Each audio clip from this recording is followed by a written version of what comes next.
kekhususan namimah dan ada kekhususan ghibah. Yang dua-duanya adalah tercela dan dua-duanya adalah sebab azab kubur datang dalam riwayat namimah dan riwayat ghibah. Jadi namimah tidak disyaratkan harus ghibah. Terkadang dia ngomong di depan, tapi dalam rangka untuk provokasi keduanya untuk bertengkar. Jibril Radio 24 jam nonstop dengerin kajian tanpa ribet. Rasulullah SAW satu hari keluar dari sebagian kebun yang ada di kota Madinah. Fasami asauta insanaini yu'adzabani fi kuburihima. Maka Nabi mendengar ada suara dua orang yang sedang diadab dalam kuburan mereka berdua. Faqala yu'adzabani, mereka berdua sedang diadab. Wa ma yu'adzabani fi kabiratin, dan mereka berdua tidak sedang diazab pada perkara yang besar. Wa innahu lakabir, ya. Tapi ternyata itu adalah perkara yang besar. Yaitu kana ahaduhuma la yastatiru minal baul. Adapun yang satu karena tidak menutup pakaian ketika kencing, atau dalam riwayat itu tidak bersih ketika kencing. Wa kana al-akharu yamshi bin namimah. Adapun yang satu diazab karena melakukan namimah, yaitu kesana kemari mengadu domba. Thumma da'a bi jaridatin fakasaraha bi kisrataini aw sintaini. Maka beliau minta didatangkan jaridah, yaitu pelepah korma yang masih basah. Kemudian Rasulullah SAW belah dua. Faja'ala kisratan fi qabri hadha. Kemudian yang satunya diletakkan di satu kuburan. Wa kisratan fi qabri hadha. Yang satunya diletakkan kuburan yang kedua. Faqala la'allahu yukhaffafu anhuma ma lam yaybasa. Maka semoga, kata Nabi SAW, semoga Allah Subhanahu wa taala meringankan dosa keduanya selama kedua pelepah korma ini masih basah. Hadis ini menjelaskan tentang bahwasanya di antara kekhususan Nabi sallallahu alaihi wasallam, Nabi pernah diizinkan oleh Allah untuk bisa mendengar suara orang yang diadab. Kita tahu bahwasanya hukum asal orang yang diadab di alam barzah tidak ada yang mendengarnya kecuali hanya hewan-hewan, ya. Adapun jin dan manusia tidak mendengarnya. Ini perkara yang gaib. Karena kalau semua orang mendengarnya, maka tidak ada lagi nilai ujian di dunia ini. Tidak lagi dikatakan alam gaib, ya. Sementara alam kubur, ya, alam barzah, azab ataupun nikmatlah alam yang gaib. Tetapi Nabi SAW diperdengarkan oleh Allah Subhanahu wa taala bahwasanya ada dua orang sedang diadab. Itu Nabi lagi keluar di kebun, tiba-tiba mendengar dua orang diadab. Maka Rasulullah SAW menghampirinya. Rasulullah berkata di hadapan para sahabat yang lain, Rasulullah bersama para sahabat yang lain, yu'adzabani, mereka berdua sedang diadab. Kemudian Rasulullah mengatakan mereka berdua diadab pada perkara yang mereka sepelekan. Bal wa innahu lakabir, padahal itu perkara yang besar, bukan perkara sepele. Adapun yang satu la yastatiru min al-baul, yang satu tidak tutup diri ketika buang air, karena adalah beberapa lafaz, ada la yastatiru minal baul, ada la yatanazzahu minal baul, ada la yastabri'u minal baul, ya. Tiga lafaz ini maknanya dalam sebagian lafaz itu dia ketika buang air kecil dia asal buang air sehingga terlihat sebagian auratnya. Kemudian juga dalam yang lain la yastabri'u, yaitu dia tidak bersih ketika cebok sehingga masih ada tersisa. La yatanazzahu, yaitu dia tidak hati-hati ketika ada percikan balik. Jadi ini tiga lafal, la yastatiru, la yastabri'u, la yatanazzahu. Kalau yastatiru, yaitu dia ketika buang air kecil, ya mungkin kelihatan sebagian auratnya, bokongnya atau sebagian kemaluannya terlihat. Asal ngasal aja ketika buang air, tidak perhatian kanan kiri, sehingga auratnya terlihat, ya, oleh sebagian orang. Yang kedua, la yastabri'u, yaitu dia tidak ketika buang kecil dia tidak bersih ceboknya, ya, sehingga masih tersisa ngasal ketika cebok. Atau la yatanazzahu, yaitu ketika dia buang air kecil dia tidak hati-hati sehingga dia percikannya kembali ke pakaiannya sehingga pakaiannya ternajisi atau tubuhnya ternajisi. Dan kita tahu kalau sudah ternajisi dia sholat tidak sah. Yang kedua, wa kana al-akhar yamshi bin namimah. Yang satu karena dia melakukan namimah, ya. Namimah yaitu mendomba sana kemari, kemudian cerita sana kemari, sehingga akhirnya membuat dua kelompok atau dua grup atau dua orang saling bermusuhan. Dan ini dosa yang sangat besar. sehingga keduanya diazab di alam barzakh, ya.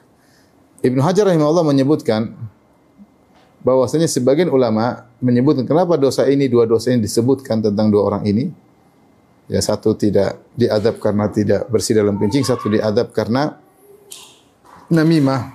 Maka sebagian ulama menjelaskan karena yang pertama diazab oleh Allah pada hari kiamat, ya.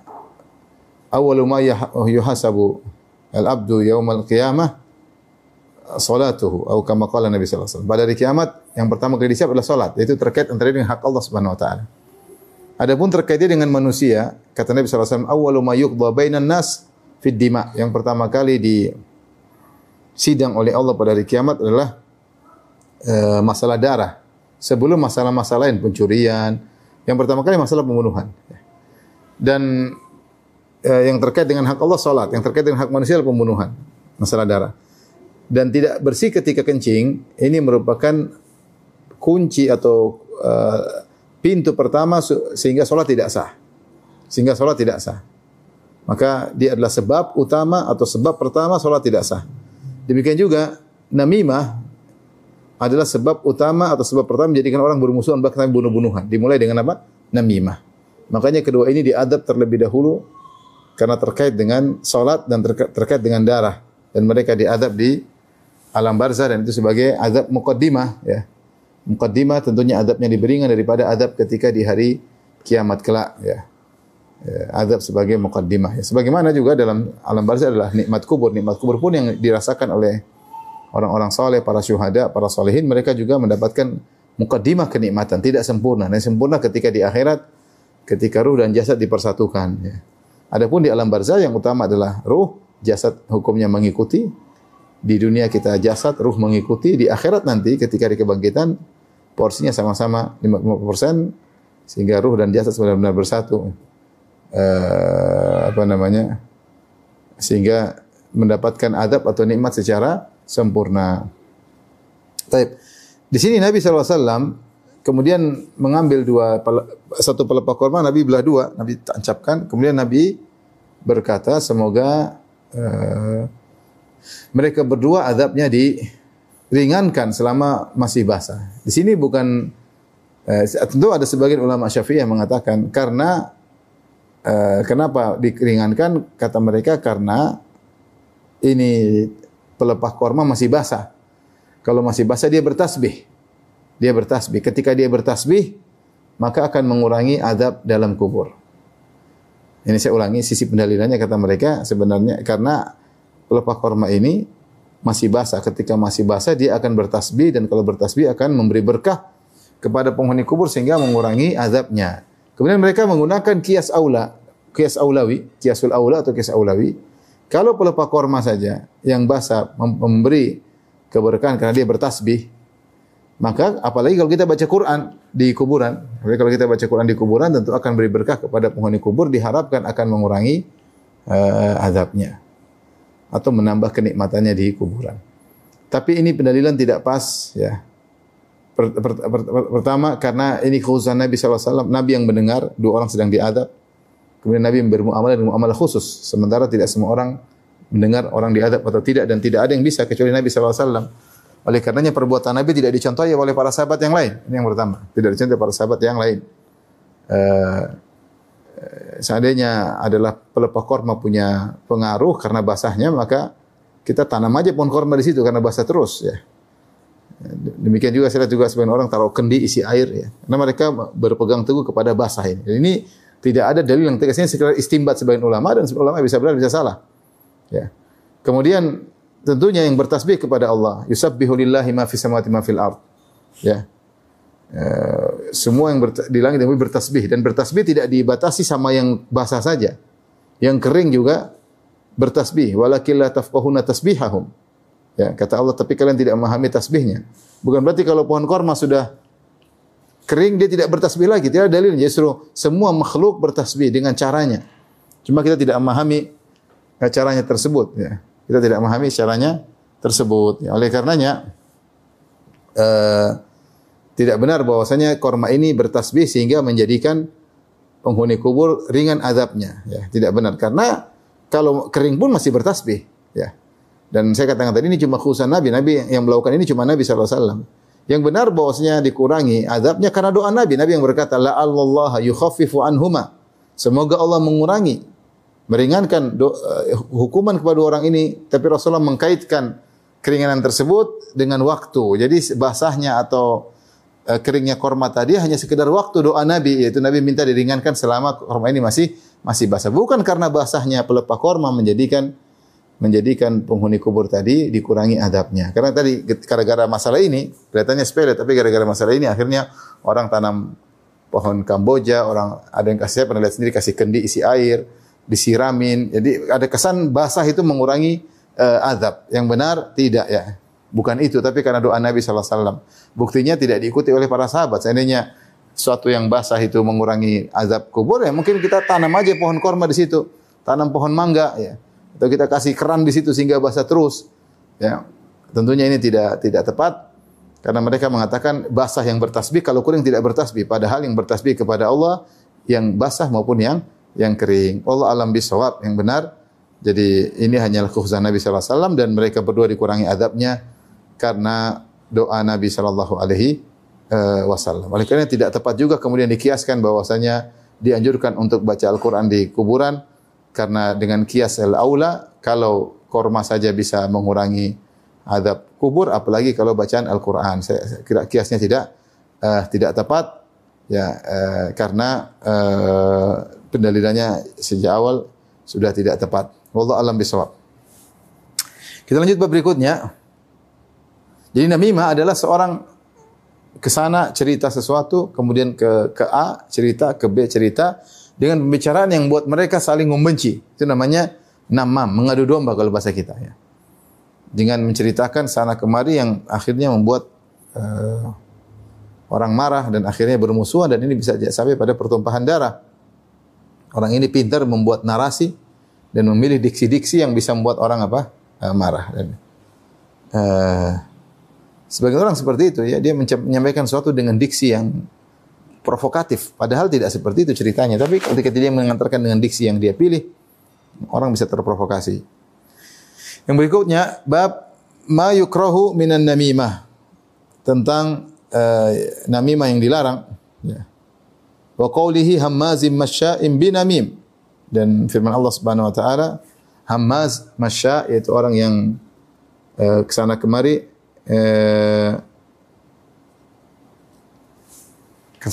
untuk mengadu domba.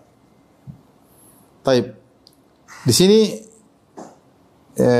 Imam Al-Bukhari rahimahullahu taala, ya, menyebutkan tentang ayat yang mencela tentang namimah. Kata Allah, wailul likulli humazatil lumazah. Celaka bagi setiap pengumpat dan pencela, ya. Yahmizu wa yalmizu yaibu, ya. Imam Bukhari kemudian mengatakan yahmizu wa yalmizu, dua-dua ini maknanya aib, mencela. Yaibu maksudnya mencela. Hanya saja para ulama membedakan apa bedanya antara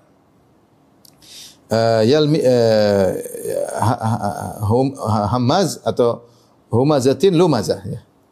Jadi hammazin masyam binamim, yaitu suka mengumpat kesana kemari mengadu domba. Ini dalam surat Al-Qalam ayat 11. Kemudian juga ayat yang lain, wailul likulli humazatil lumazah.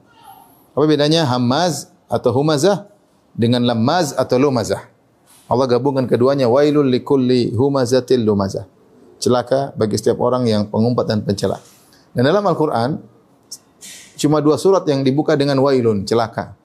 Surat yang pertama sebelum ini adalah surat Al-Mutaffifin, wailul lil mutaffifin. Celaka bagi orang yang mengurangi takaran timbangan atau ukuran takaran, ya. Baik volume atau berat, ya. Kata Allah, mereka melakukan tatfif. Tatfif itu mengurangi dengan ukuran yang sedikit. Misalnya 10 kilo dikurangi 1 ons, jadi 9,9 kilo 9 ons. Seperti 10 liter dikurangi 0,1 liter. Jadi masih 9 liter, 9. Ya. Jadi kurangi sedikit. Tetapi ini membuat kecelakaan. Allah mengatakan wailun, celaka. Kenapa? Karena ini terkait dengan hak orang. Dan kita tahu bahwa kita tidak boleh melanggar hak orang. Hak orang ada 3 kata Nabi SAW. Inna dima'akum wa amwalakum wa aradakum haramun alaikum. Sungguhnya darah haram tidak boleh kalian tumpahkan di antara kalian. Kemudian amwalakum, harta haram tidak boleh kalian ambil secara curang di antara kalian, dan a'radakum, harga diri kalian juga haram, tidak boleh kalian jatuhkan di antara kalian.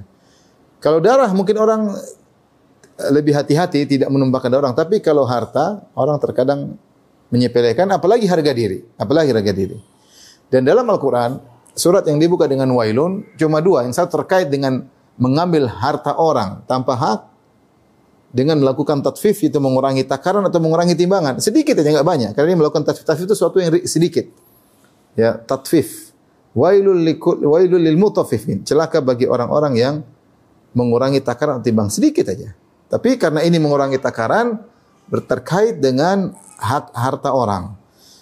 Surat yang kedua yang dibuka dengan wail adalah surat Al-Humazah, yang ini terkait dengan harga diri. Wailul likulli humazatil lumazah. Celaka bagi setiap pencela dan pengumpat. Tapi apa beda humazah dan lumazah?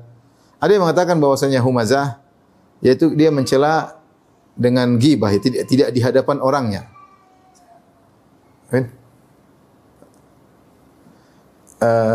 Ada orang mencela dengan humazah, kemudian humazah itu dia mencela tidak di hadapan yang dicela, yaitu ghibah. Adapun lumazah itu langsung di depannya, mencela di depannya. Ini dua-duanya mengumpat dengan di balik layar atau mengumpat di depan langsung. Humazah mengumpat di belakang, lumazah mengumpat di depan. Ini pendapat lain mengatakan humazah maksudnya mencela dengan bentuk tubuh, dengan jari misalnya begini, atau dengan lirikan mata, dengan bibir merendahkan, ya, dengan sikap. Jadi merendahkan dengan tangan, jari, ya. Sekarang orang banyak merendahkan dengan jari, dengan isyarat. Ini namanya humazah. Adapun lumazah mencela dengan lisan, ya. Sekarang dengan tulisan. Suka mencela, mengumpat dengan lisan atau tulisan, itu namanya lumazah. Jadi intinya dua-dua ini kata Imam Bukhari maksudnya adalah yaib, mencela. Cuma berbeda kalau humazah itu mencela di belakang, lumazah mencela di depan. Atau pendapat yang kedua, humazah mencela dengan isyarat, mencibir dengan isyarat. Kalau lumazah dengan lisan atau dengan tulisan. Tapi kemudian Al-Imam Al-Bukhari membawakan hadis, ya. Al-Imam Al-Bukhari berkata, qala hadatsana Abu Nuaim, qala hadatsana Sufyan an Mansur an Ibrahim an Hammam, qala kunna ma'a Hudzaifah.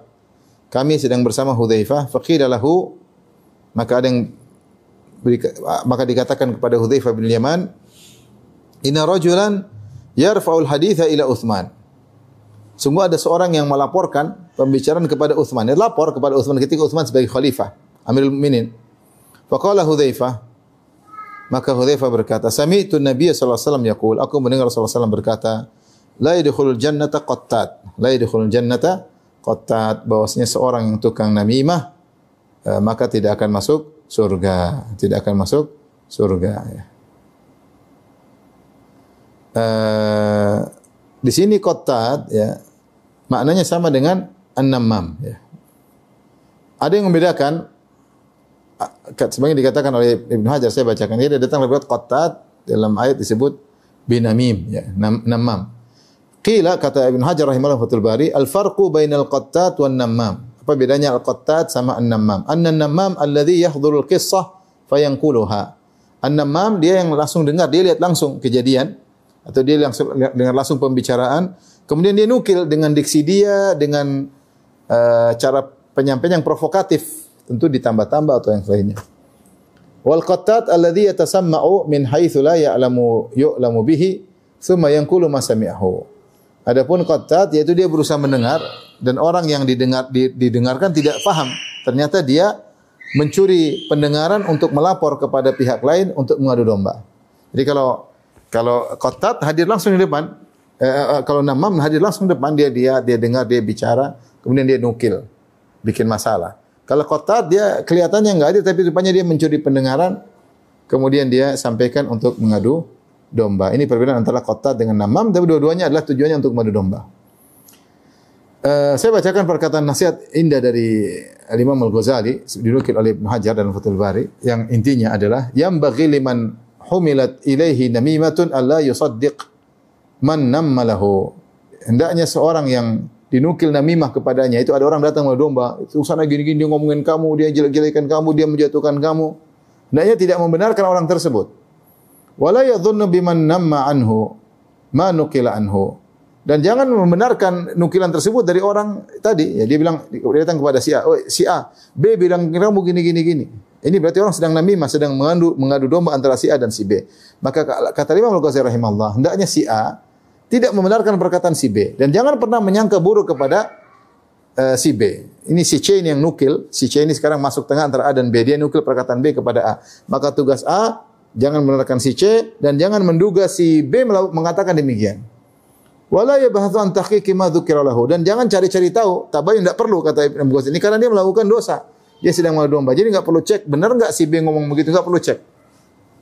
Wa an yanhahu wa yuqabbih lahu fi'lahu, dan hendaknya dia cegah, si C kamu jangan begitu. Ini kamu namimah. Kamu melakukan perbuatan dosa besar, kamu mengadu domba saya dengan si B. Harusnya si A ngomong begitu. Wa an yubghidahu illam yanzajir wa alla yarda li nafsihi ma nuhiya namamu anhu. Dan hendaknya dia benci kepada si C kalau si C tidak berhenti mengadu domba. Dan hendaknya dia tidak ridho kepada dirinya apa yang dilarang dari perbuatan namimah. Fayanimma huwa ala namam fayasiru namaman. Ya. Maka jangan pula kemudian dia melakukan namimah terhadap si C juga. Sudah, dia lupakan aja. Dia enggak perlu juga bilang ke B, tadi C bilang begini sama saya. Ini dia juga namam juga, sama-sama namimah. Jadi apa yang dilakukan C, dia ingkari. Dan tidak perlu dia benarkan berita dari yang dinukil si C dari si B. Dan dia tidak perlu cross-check, tabayun kepada si B, enggak perlu. Dan dia tidak perlu melaporkan kepada si B bahwasanya si C beginiin kamu, enggak perlu. Karena kalau dia laporkan kepada si C, nanti si B ribut sama si C. Maka dia terjatuh kepada apa yang dilarang. Ini perkataan Imam Ghazali untuk memutus mata rantai semua namimah. Mata rantai semua namimah. Taib Al-Nawawi rahimahullah mengomentari, kata beliau, wa hadza kulluhu idza lam yakun fi naqli maslahatun syar'iyyatun.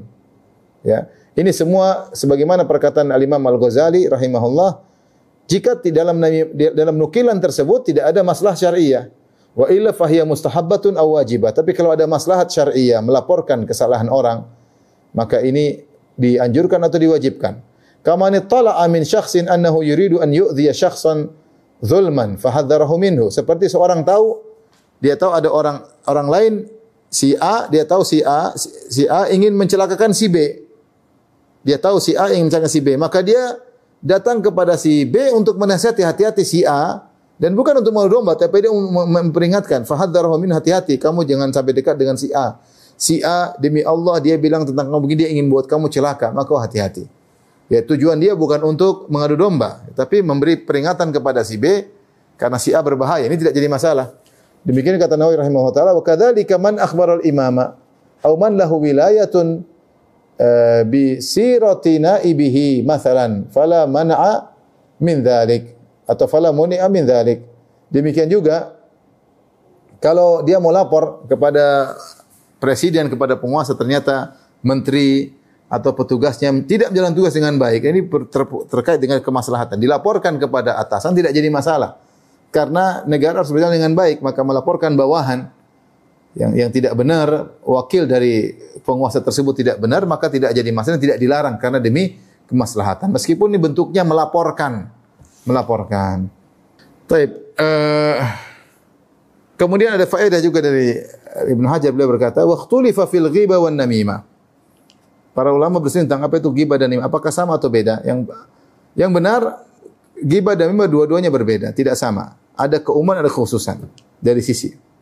Dari namimah ya, di antara keistimewaannya dia menukil berita dalam rangka untuk mengadu domba, ala wajhil ifsad. Namimah itu menukil berita untuk mengadu domba ya. Apakah di depan atau di belakang ya? Apakah di depan atau belakang? Jadi tidak terlepas ghibah atau tidak ghibah. Adapun ghibah adalah menyebutkan tanpa diketahui orang yang disebutkan dan dia tidak ridha. Maka dari sini terlihat namimah itu bisa saja di belakang, bisa jadi di depan, tetapi tujuannya adalah ifsad untuk mengadu domba. Ya, adapun ghibah adalah menyebutkan keburukan orang tidak di depannya, ya. Terkadang tidak bertujuan untuk mengadu domba, sekedar untuk menceritakan keburukan orang, maka itu sudah dikatakan ghibah. Dari sini ada kekhususan namimah dan ada kekhususan ghibah. Yang dua-duanya adalah tercela dan dua-duanya adalah sebab azab kubur datang dalam riwayat namimah dan riwayat ghibah. Jadi namimah tidak disyaratkan harus ghibah. Terkadang dia ngomong di depan, tapi dalam rangka untuk provokasi keduanya untuk bertengkar. Adapun ghibah terkadang tidak tujuan untuk memprovokasi terjadi pertengkaran, tapi hanya sekedar menyebutkan keburukan di belakang orang, tidak di depan orang tersebut. Dan terkadang perbuatan tersebut ghibah plus namimah. Sudah ngomong di belakang dan tujuan untuk mengadu domba, maka itu ghibah plus namimah. Tapi kita lanjutkan bab berikutnya, bab ke-51. Di sini tadi saya ulangi. Jadi ketika ada seorang melaporkan kepada Utsman dalam rangka, jadi melapor kepada penguasa dalam rangka untuk merusak ya. Orang tidak apa-apa dilaporkan dengan tidak benar dalam rangka untuk menjatuhkan, dalam rangka untuk merusak. Ini qattat, pengadu domba. Mentang-mentang dia dekat dengan penguasa, maka dia beri laporan, penguasa percaya sama dia. Atau dia punya pengacara lapor, kemudian ini namanya mengadu domba dan merusak orang tersebut. Ini tidak boleh. Ini tidak boleh. Maka disebut, maka Hudzaifah mengatakan, la sami'tu Nabi sallallahu alaihi wasallam yaqul, aku mendengar Nabi sallallahu alaihi wasallam bersabda, la yadkhul jannata qattat, tidak masuk surga orang yang tukang adu domba. Bab berikutnya bab 51, babu qaulillahi ta'ala wajtanibu qaulaz zur. Dan jauhilah perkataan dusta. Kemudian Imam Bukhari membawakan hadis, qala hadatsana Ahmad bin Yunus qala hadatsana Ibnu Abi Dhi'b anil Maqburi an Abi Hurairah radhiyallahu anhu anin Nabi sallallahu alaihi wasallam qala, Rasulullah sallallahu bersabda, man lam yada qaulaz zur wal amala bihi wal jahla falaysa lillahi hajatun an yada ta'ama wa syarabahu. Siapa yang tidak meninggalkan perkataan dusta dan mengerjakannya, konsekuensi dari kedustaan tersebut ya, amal dengan amal dusta, ada dusta bisa dalam bentuk perkataan, ada dusta dalam bentuk perbuatan, wal jahla, dan melakukan hal yang bodoh ya, kebodohan yaitu kemaksiatan, falaysa lillahi hajatun an yada ta'ama wa syarabahu. Maka Allah tidak ada butuh kepadanya, dia lapar dan haus ya. Allah tidak butuh kepada lapar dan hausnya. Setelah itu Ahmad berkata, wa qala Ahmad, kata Ibn Hajar, maksudnya Ahmad dalam perawi ini yaitu Ahmad bin Yunus. Afhamani rajulun isnadahu, maka ada seorang yang memahamkan aku tentang isnad dari hadis ini. Ini ditafsirkan dengan dua tafsiran kata Ibn Hajar, yaitu ketika dia sedang meriwayatkan hadis dari gurunya yaitu Ibnu Abi Dhi'b atau Ibnu Abi Dhib, maka Ahmad bin Yunus, dia ada yang dia kurang jelas. Maka ada teman yang hadir bersama dia menjelaskan. Dalam sebagian penjelasan terkait dengan isnadnya, ada yang mungkin dia kurang jelas, maka dijelaskan oleh temannya untuk memperjelas karena mereka hati-hati. Dan ada yang mengatakan maksudnya dia kurang jelas matannya. Sehingga dalam sebagian riwayat yang kurang jelas kontennya, sehingga kemudian diterangkan oleh temannya. Ini maksudnya di antara kehati-hatian para perawi hadis, mereka jujur. Sehingga kalau mereka, ini kan hadis ini amanah dari fulan an fulan an fulan an. Kalau ada lafal yang mereka tidak apa, mereka mengatakan saya tidak jelas. Kalau ada lafal yang dilupakan, mereka mengatakan saya lupa. Kalau tadinya dia kurang jelas, kemudian ada yang menjelaskan, dia kasih tahu tadi ada yang menjelaskan saya, sehingga saya ngerti.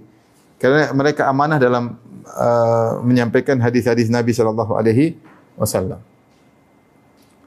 Taib di sini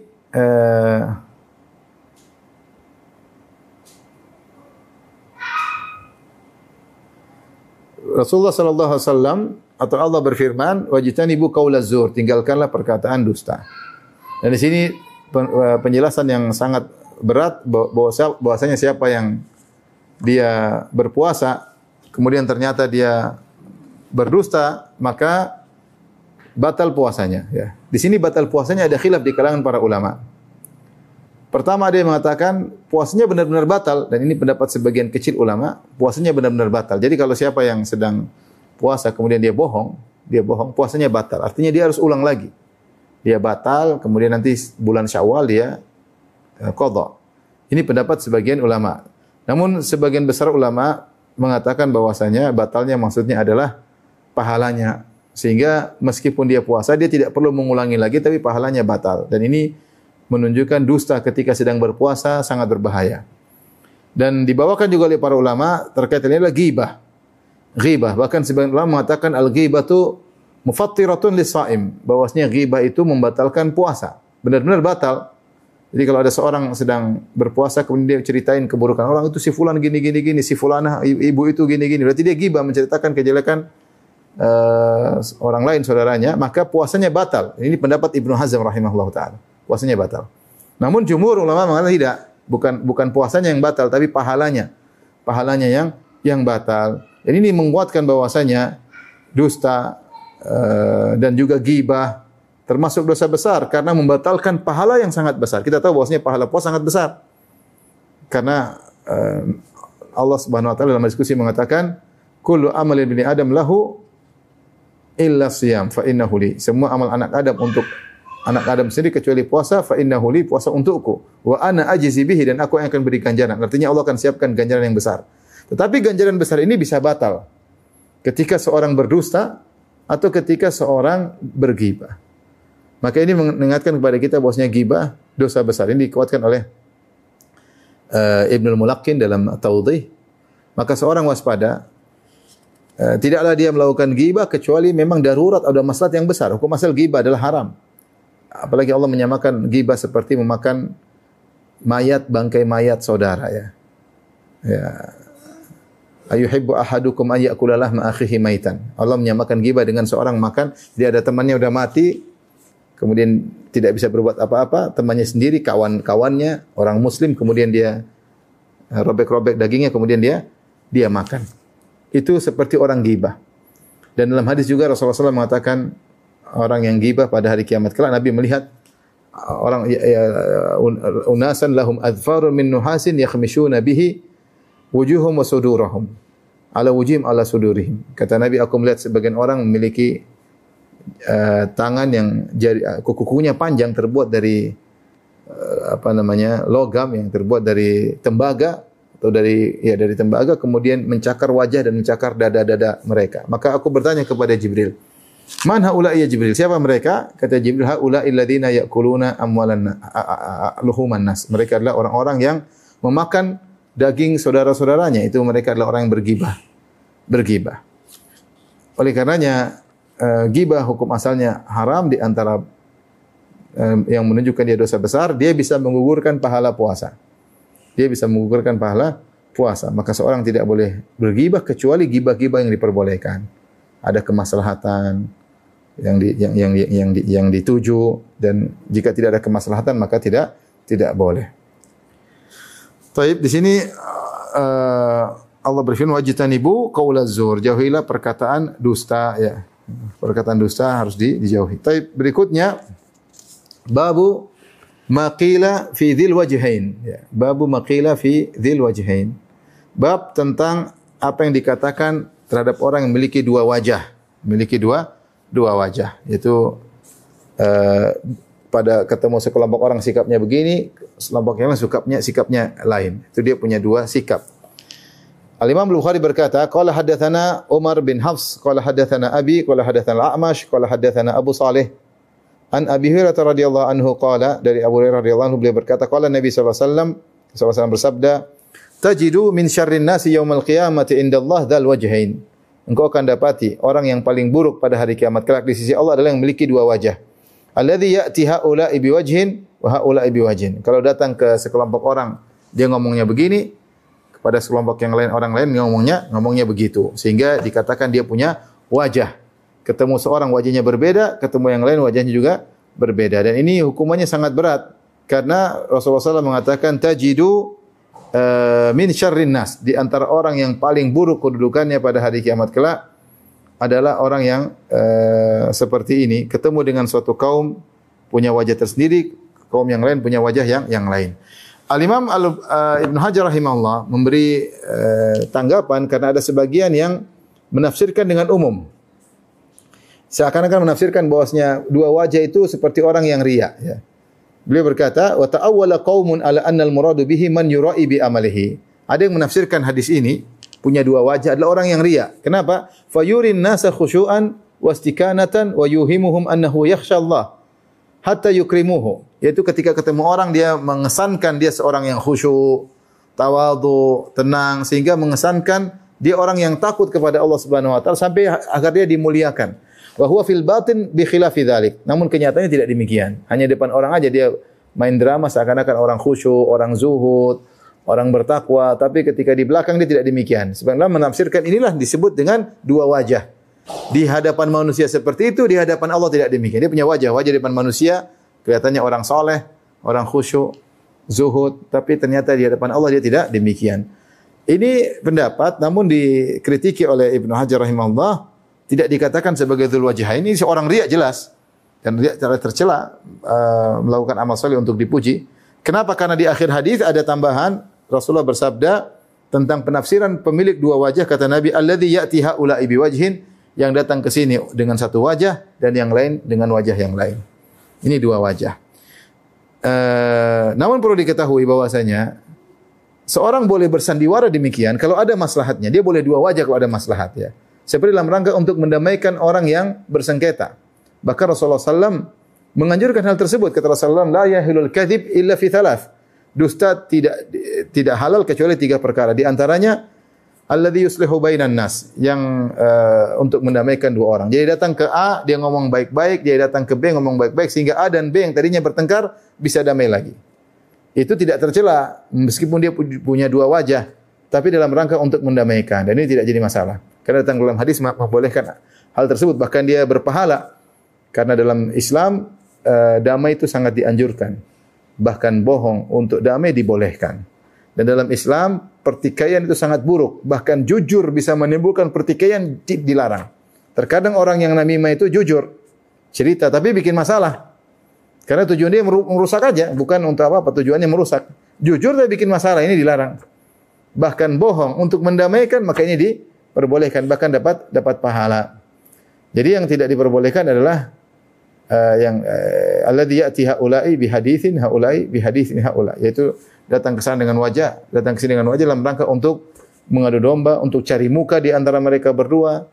Si A dan si B lagi bertengkar, dia datang ke A ngomong B, ya memang B begitu, memang begitu. Tapi datang ke B ngomongin A, ya A begitu, sehingga dia punya dua kaki. Inilah pemilik dua wajah, bukan dua wajah, dua kaki juga.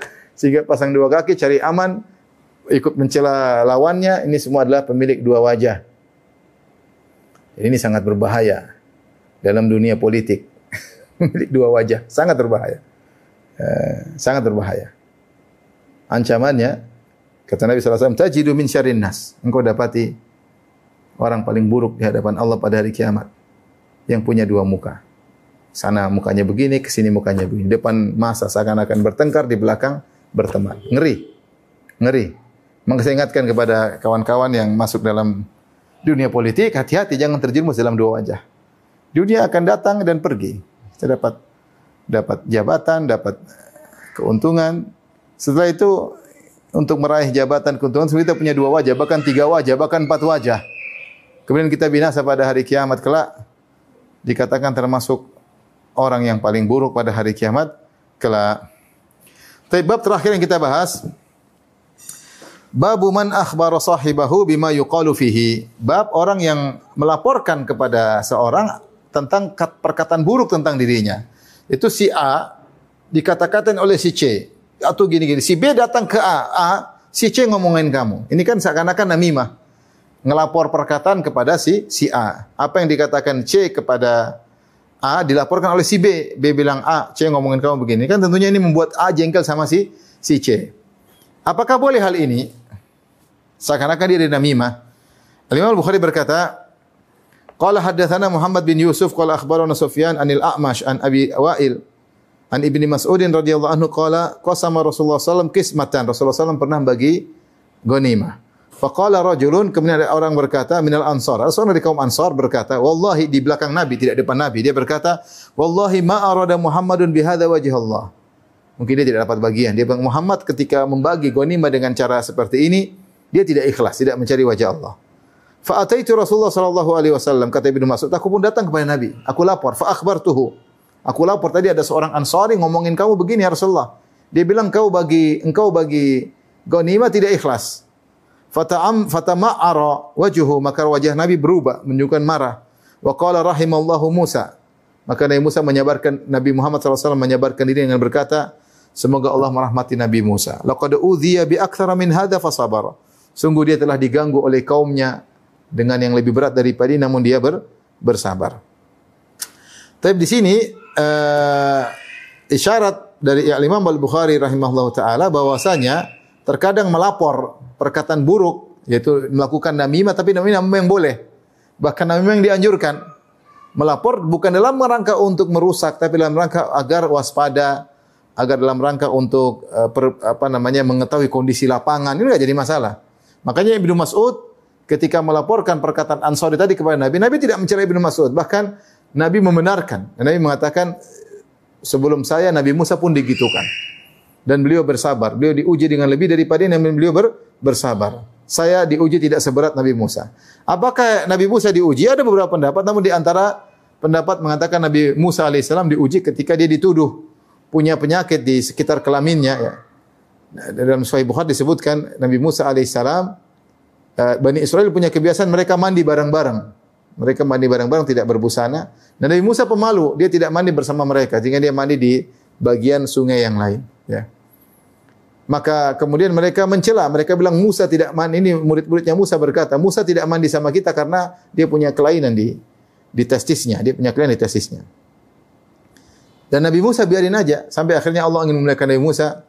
Ya, fabarra'ahu Allahu mimma qalu. Kata Allah, ya ayyuhalladzina amanu la takunu kalladzina adaw Musa. Fabarra'ahu Allahu mimma qalu wa kana 'indallahi wajhiha. Wahai orang beriman, janganlah kalian seperti orang-orang yang mengganggu Nabi Musa alaihissalam, maka Allah membersihkan dia dari tuduhan tersebut. Akhirnya Allah mentakdirkan Nabi Musa satu hari dia mandi dia buka baju, kemudian taruh bajunya di atas batu. Di tempat lain dari tempat murid-muridnya, tiba-tiba batu tersebut bawa lari bajunya. Maka Nabi Musa pun dalam kondisi tidak berpakaian, dia pun mengejar bajunya. Akhirnya dilihat oleh sekelompok lelaki bahwa Nabi Musa ternyata tidak punya penyakit apa-apa yang mereka tuduhkan. Ya.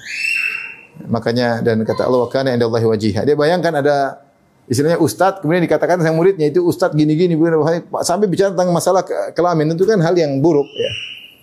Tapi Nabi Musa sabar, fasabara. Nabi Musa sabar. Dan belum lagi ujian-ujian yang dihadapi oleh Nabi Musa. Dari tuduhan, dari perkataan, dari sikap, ngayalnya mereka, tukang membangkangnya mereka. Maka Nabi Muhammad SAW ketika diuji dengan dikatakan tidak ikhlas. Bayangkan Rasulullah dituduh tidak ikhlas. Kalau kita dituduh tidak ikhlas, jangan kita. Rasulullah pun pernah dituduh tidak ikhlas. Tapi Rasulullah menyabarkan diri dengan mengatakan, rahimallahu Musa, semoga Allah merahmati Musa. Laqad udhiya aktsara min dzalik. Dia telah diuji dengan lebih berat daripada ini, fasabara.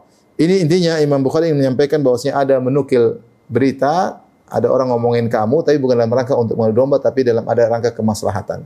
Seperti mengetahui kondisi audiens, agar ustaz bisa merubah sikap, atau mungkin ada kesalahan harus diperbaiki. Ini tidak jadi masalah, bukan dalam rangka untuk mengadu domba.